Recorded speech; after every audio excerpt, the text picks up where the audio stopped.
A man who has 3 children and has lived in Australia since he was 6 years old is set to be deported to London this afternoon. The government says 47-year-old Clifford Tucker has exhausted all avenues for appeal. ABC reporter Leif Casbin is at the Villawood Detention Centre where Mr Tucker has been in custody for the past year. Leif, has anyone seen Clifford Tucker today? Good morning, Tracy. No one's seen him, but we have just heard that a white transit van did leave the Villawood Detention Centre on the other side from here.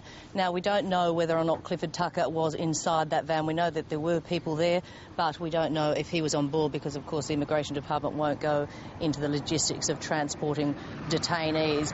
We do know, though, he's going to be on a flight shortly after 3 p.m. this afternoon, so it would match as far as timing is concerned. So what is his criminal history? Well, Clifford Tucker has an extensive criminal history. As you've already pointed out, he's lived here since he was 6 years of age, but he's never taken up Australian citizenship because he came here with his family from Britain. Now, at 18 years of age, he was charged and imprisoned for the attempted murder of a police officer. He served 12 years in jail for that crime and subsequently has also been charged with the assault of a policeman in a separate offence. So there's a long criminal history there, and that's why the government says Clifford Tucker needs to face deportation and will be back on a flight this afternoon to the UK because he has of course broken rules in the Migration Act, which effectively means that he needs to, if he has served 12 months or longer when it comes to being a prisoner, they can revoke his residency, and that's what the Immigration Department and the Immigration Department has done. And I believe you've spoken to his lawyer this morning?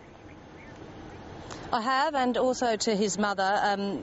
They both say that he has no family support back in the UK, and Stephen Kenny, his lawyer, has concerns for his welfare because of the lack of support back in the UK. This is what he had to say this morning, speaking from Adelaide.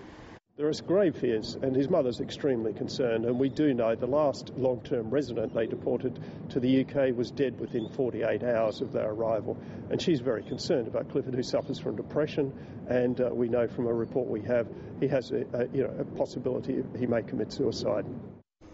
Leif, do we have any idea of what he plans to do when he gets back to the UK?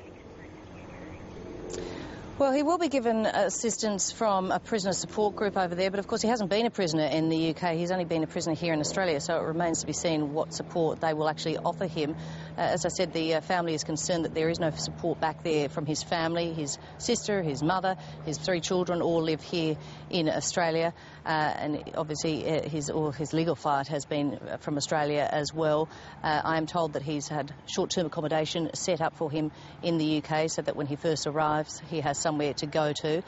But I'm also told by his lawyer, at least, that he's going to be expected to pay for his flights back to the UK, for the people that are escorting him back to the UK, for his 12-month stay here in the Villawood Detention Centre, as well as the charter flight from Adelaide to Sydney when they first brought him to Villawood, that he'll be expecting to pay for all of those, as well, of course, as the short-term accommodation, which he'll be provided when he first arrives. So there's grave concerns, at least as far as his family is concerned, but the Immigration Department says they haven't taken this decision lightly, and a spokesperson for the Immigration Minister has said it's been done after much consultation and reviewing of his case file. And of course we should bear in mind here, Tracy, that it's also been the subject of 2 appeals, one at the federal court level and also at the Administrative Appeals Tribunal, both who sided with the Minister for Clifford Tucker to be returned to the UK. Leif Casbin, thank you.